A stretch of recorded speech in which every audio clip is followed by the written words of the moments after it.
Retour à questions d'actualité avec Jean-Philippe Trottier. Alors, Le Devoir de ce matin parle de la révolte étudiante qui a du plomb dans l'aile. Il évoque également la probabilité que le printemps chaud que l'Association pour une solidarité syndicale étudiante, l'AC, nous avait promis sera sans doute reporté à l'automne. Alors, grève avortée, grève reportée. Et comment comprendre l'élan de ces étudiants auxquels répond souvent une hargne du citoyen courant? Mathieu Bocoté fait le point. Bonjour Mathieu. Bonjour. Alors, oui, revenons un petit peu sur cette révolte étudiante là qui maintenant semble s'évaporer un peu. Oui, mais en fait, il y avait une volonté dans le mouvement étudiant de rejouer le printemps 2012 en espérant créer une crise sociale plus vaste qui permettrait de remettre en question la politique d'austérité du gouvernement. Or, quand on regarde ça, c'est une grève qui était fondamentalement, cette année, mal préparée. Quel était son objectif? En 2012, il y avait un objectif, c'est annuler la hausse des frais de scolarité. Là, quel est l'objectif? Deuxièmement, il y a une question de contexte. Le gouvernement Charest, en 2012, était profondément usé. Le cynisme ravageait tout au Québec. En ce moment, qu'on le veuille ou non, les réserves de colère accumulées de 2003 à 2012 semblent relativement vidées. Ça ne veut pas dire qu'il n'y aura pas d'affrontement autour de l'austérité, mais les affrontements risquent d'être davantage cet automne. Le mouvement étudiant... C'est pour ça qu'ils ont voulu un petit peu mettre la pédale douce pour le remettre le programme à l'automne. En fait, c'est qu'ils se sont crus si puissants qu'ils croyaient pouvoir enclencher la lutte dès maintenant. Mais là, le paradoxe est le suivant. Le mouvement étudiant voulait être à l'origine de la lutte. Maintenant, il va suivre finalement la lutte des syndicats. Donc, il ne sera pas le porteur, mais va être un auxiliaire. Mais à travers tout ça, ce qui est intéressant, c'est que on voit très bien que la grève actuelle a été mal préparée pour l'essentiel. Elle n'a pas d'objectif bien défini, comme l'a noté dans une excellente tribune Martine Desjardins. J'ajouterais que qui était déjà très impliquée en 2012. Oui, en 2012, et qui elle-même est très sceptique en ce moment. Puis j'ajouterais, c'est une gauche assez radicale qui s'est emparée du mouvement étudiant en ce moment. On le voit dans les associations étudiantes. Elle est surtout montréalaise aussi, hein. Oui, mais on l'a aussi ailleurs. Mais si vous savez, les processus de la démocratie étudiante sont normalement assez biaisés. Oui. Donc il suffit de peu de gens pour mettre une institution en grève. Le problème, et on y arrivera, c'est que cette grève-là ne peut pas être réduite à sa part désagréable, pour le dire ainsi. Il faut chercher à voir ce que les étudiants, au-delà du vocabulaire, de la phraséologie gauchiste usée qu'ils utilisent, il faut chercher à voir ce qu'ils cherchent à dire à la société, me semble-t-il. Et une autre chose qui est inquiétante dans cette crise, c'est la manière dont elle est accueillie par une frange importante de la population qui semble vouloir jouer à la revanche sociale, c'est-à-dire on veut décider de se venger pour le printemps de 2012, et c'est à ce moment-là qu'apparaît dans l'espace public ce que j'ai appelé la haine des étudiants. Oui, et d'ailleurs, ceux qui nourrissent cette haine disent, écoutez, vos frais de scolarité sont les moins élevés en Amérique du Nord. Moi, j'ai travaillé quand j'étais gamin, j'ai pas fait la grève. Prends ton trou, travaille et t'auras une job après. Ça, c'est des luxes de petits bourgeois de gauche. Oui, c'est exactement ce qu'on entend. Et là, c'est à ce moment que j'ai une certaine réserve, pour ne pas dire autre chose. Face aux étudiants ou aux hargneux? Face aux hargneux. C'est-à-dire, quand on entend en ce moment ce que j'ai appelé une haine des étudiants, c'est-à-dire, vous avez très bien résumé ça, prends ton trou, ferme ta gueule, étudie et rejoins la société de consommation et tu y trouveras ton petit bonheur. Ou rejoins la société tout simplement. Rejoins la société, oui, mais je crois que fondamentalement c'est le message qui est envoyé. Et les étudiants, évidemment, je l'ai dit, parlent la langue usée, désuète terriblement du socialisme, d'une manière ou de l'autre. Ils l'ont renippé à la postmoderne, mais fondamentalement, on est dans l'altermondialiste, à l'écologique et tout ça. Mais fondamentalement, on est là-dedans. Mais qu'est-ce qu'ils nous disent? Est-ce que notre société est à ce point parfaite, évoluée, raffinée, sophistiquée, qu'elle est en droit de disqualifier fondamentalement toute critique visant à rappeler, par exemple, que le marché ne saurait occuper toute la place du commun? Est-ce qu'il est si insensé de rappeler qu'une génération peut vouloir entrer dans la cité en brandissant des idéaux et non pas simplement un désir de consommation? Je ne dis pas que les étudiants portent consciemment un discours qui serait réfléchi, articulé, intéressant, mais je dis que derrière ça, il y a probablement des aspirations légitimes qui méritent d'être entendues, mais qu'une partie de notre société, que j'appelle dans les circonstances la droite dure dit « taisez-vous, fermez-la », fermez vos gueules, rentrez dans le rang, on ne veut pas vous entendre parler. Et à travers ça, on est dans une situation singulière où le beau mot étudiant est en train de devenir une injure. Mathieu Bock-Côté, vous avez lu le bouquin de François Ricard, La génération lyrique. Bien sûr. J'ai l'impression que cette génération a épuisé tout le potentiel lyrique du Québec et les étudiants d'aujourd'hui, la carte de crédit lyrique, si j'ose dire, vous savez, le bassin de lyrisme dont une société est porteuse, est presque vide. Et donc, forcément, ils ont sans doute une certaine noblesse, d'ailleurs, vous le dites dans votre blog du Journal de Montréal, hein. Ce combat n'est pas dénué. Ce n'est pas sans noblesse, aucunement. Mais le problème, c'est qu'ils sont obligés de sertir, d'habiller leurs revendications dans un vocabulaire qui est daté, mais avec une capacité d'idéal également qui, elle, est éventé à cause du lyrisme du passé. Je formulerais ça un peu autrement. Je crois que vous avez tout à fait raison de dire que les boomers ont confisqué d'une certaine manière toute définition possible de l'idéal. C'est-à-dire, être pour l'idéal, c'est reprendre le discours des boomers et rajouter un ou deux piments idéologiques. Bon. J'ai l'impression qu'aujourd'hui, c'est le paradoxe de la génération présente. Elle veut entrer en société en protestant contre le néolibéralisme, contre le marché ultra, l'individualisme à outrance, la société de consommation déréglée. Bon. Mais elle ne trouve pas d'autres idéaux à brandir contre cette société qu'une social-démocratie désuète qui a confisqué la référence au bien commun alors qu'elle est fondée sur une injustice intergénérationnelle incroyable. Et cette jeune génération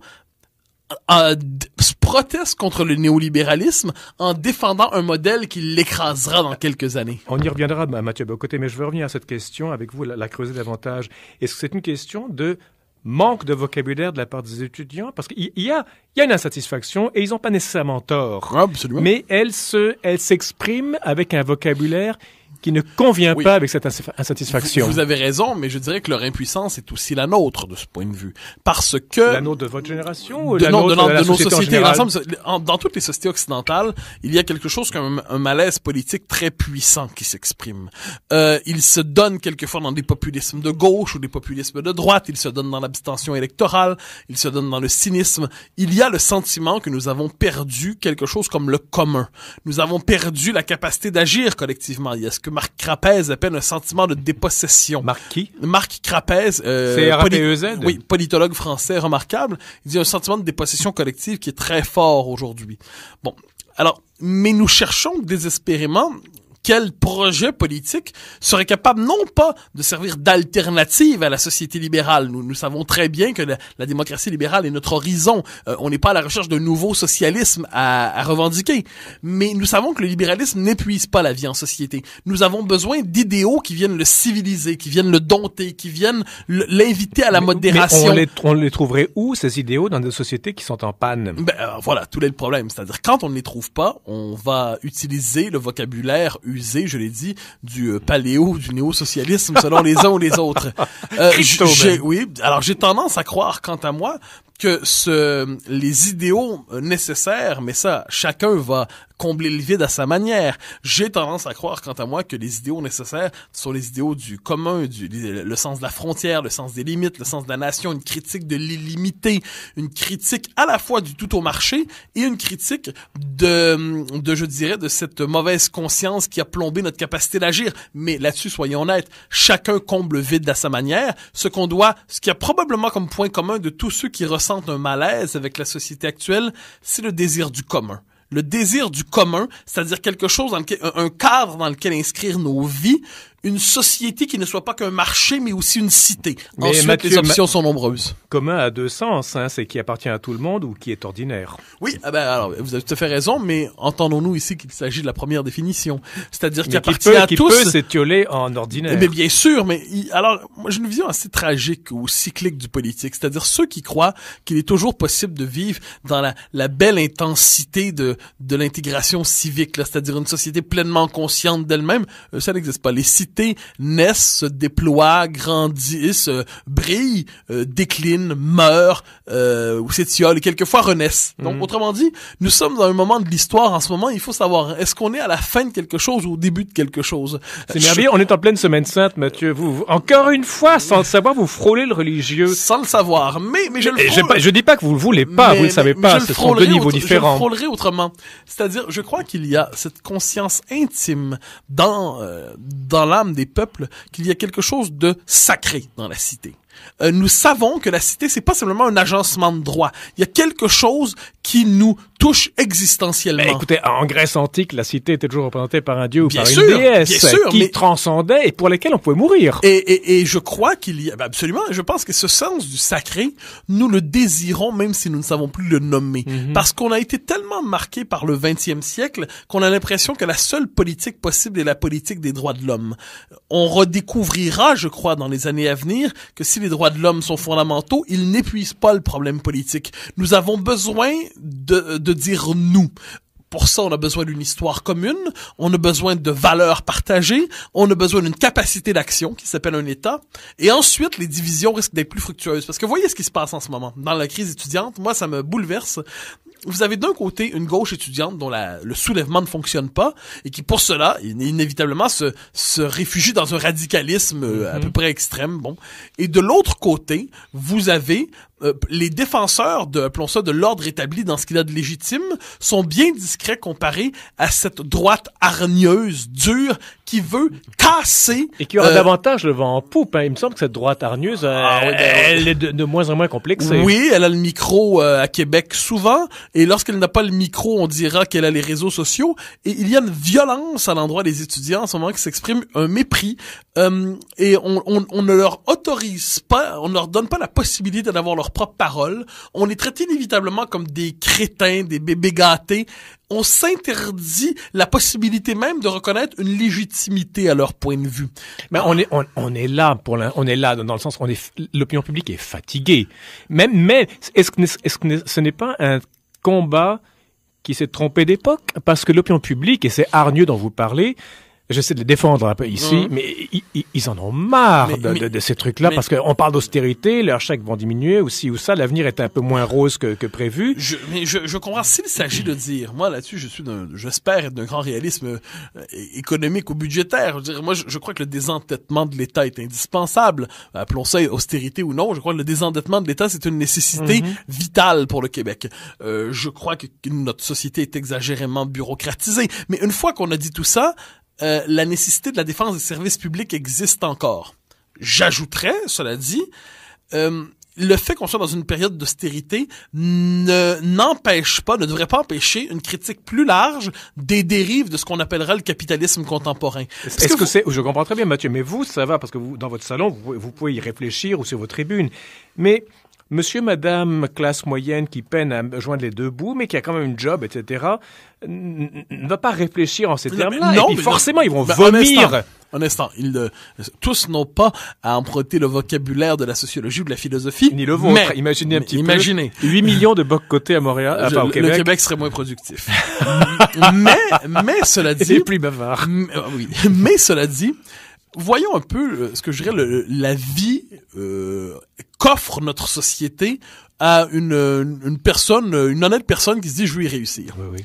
Plus souvent qu'autrement, un travail qui risque d'être aliénant, dans lequel on peut de moins en moins s'accomplir parce qu'il est de plus en plus fragilisé sous le signe il pourrait y avoir restructuration. Donc, pouvez-vous vous inscrire dans la durée? Voilà. La durée, c'est indispensable pour fonder un foyer. Donc, un travail de plus en plus aliénant qui sera compensé par du temps de loisir qu'on vous invitera à occuper en consommant à outrance jusqu'à renvoyer d'une certaine manière tout ce que vous aurez consommé. Hein. Donc, il y a une espèce de séparation. Nos vies sont de plus en plus dissociées. C'est-à-dire, d'un côté, il y a un travail aliénant, de l'autre, une consommation abrutissante, et par ailleurs, ne l'oublions pas, des divertissements de masse qui visent effectivement à nous divertir, en un sens, à nous abrutir. L'étudiant est le symptôme du malaise de masse. Ben, je crois que l'étudiant dit, dans des mots qui ne sont pas les miens, il dit il y a quelque chose qui ne fonctionne pas dans la société que vous voulez nous imposer. Et là moi qui ne suis pas un gauchiste particulièrement, je dis non, je vous l'avoue. Alors je dis y a-t-il moyen d'entendre ceux qui nous disent cette société qui nous dit finalement travaille jusqu'à t'aliéner, écoute la télévision pour t'abrutir et consomme pour te donner l'impression d'exister. Il y aurait-il moyen d'envoyer un message en disant quelque chose ne fonctionne pas? Je veux bien, mais les gens qui ont cette hargne, c'est pas parce qu'ils ont un boulot aliénant forcément. Il y en a qui ont de très bons travaux, qui de très bons métiers, etc. Ils sont contents de la vie. Et ce que vous me dites, c'est que tous ces hargneux sont des gens aliénés qui travaillent dans le noir, qui suent et qui font... je ne dis pas ça. Je dis que ce qui est proposé à notre société, c'est à la jeune génération qui est évidemment une soif d'idéal. L'idéal, elle ne le trouve pas dans le discours public. Non. Et j'ajouterais une chose. Quand la jeune génération qui veut entrer dans l'espace public, qui espère finalement quelque chose qui l'élève, eh bien, on lui dit, prends plutôt, comme je dis, ce modèle de la consommation extrême et débridée, et sachons une chose, notre société dans laquelle nous vivons en ce moment est une société qui ne va pas très bien. Elle ne se consomme pas à froid. Je veux dire, voyez la consommation d'antidépresseurs, voyez le rôle de l'idéologie du divertissement pour nous simplement mettre le cerveau à zéro quand on entre chez soi. Voyez le fait que les cadres qui devaient nous assurer une certaine stabilité, comme la famille, comme la patrie, ont éclaté d'une manière ou de l'autre. Eh bien, c'est pas une société. Moi, je suis un défenseur de la société qui est la nôtre dans ses fondements. Mais je crois qu'elle mérite réparation. Il y a un mot qu'on n'a pas utilisé, une réalité, c'est les policiers. Parce qu'on a souvent l'impression, tout le monde tape sur la brutalité policière. Mais la police est là pour encadrer. J'ai l'impression, et là je vais peut-être me faire lancer des roches après l'émission, mais on veut manifester, on veut gueuler, on veut crier, on veut souvent insulter, mais on veut pas que le policier réagisse. Et si le policier réagit, tout le monde dit « Ah, brutalité policière, c'est épouvantable ». Est-ce qu'il n'y a pas un paradoxe là, en une minute? Les policiers ont un rôle à jouer fondamentalement dans notre société. Et qui est ingrat, et je ne suis pas de ceux qui hurlent toujours à la brutalité policière, mais j'espère que devant des mouvements et elle est nécessaire, la police. Quand des gens décident de transgresser les lois, ben la police doit faire son travail. Mais les gens vont accuser la police de brutalité. Est-ce qu'elle est vraiment brutale ou est-ce qu'elle accuse? C'est un reposoir bien commode. Ce que j'espère quant à moi, c'est qu'on n'en viendra pas à la diabolisation du policier, mais de l'autre côté, j'espère qu'on va trouver autre chose qu'un simple encadrement policier à l'expression d'un mouvement de grève comme en ce moment. Mais ça, c'est un autre niveau des discussions. Mais oui, moi, mais je les trouve deux que viennent ensemble. C'est-à-dire, si notre seule réaction devant un mouvement de grève, c'est comment va-t-on l'encadrer légalement par la police? Ça, c'est la job des policiers. Mais j'ai l'impression que le policier, on veut qu'il soit fort et en même temps qu'il soit doux.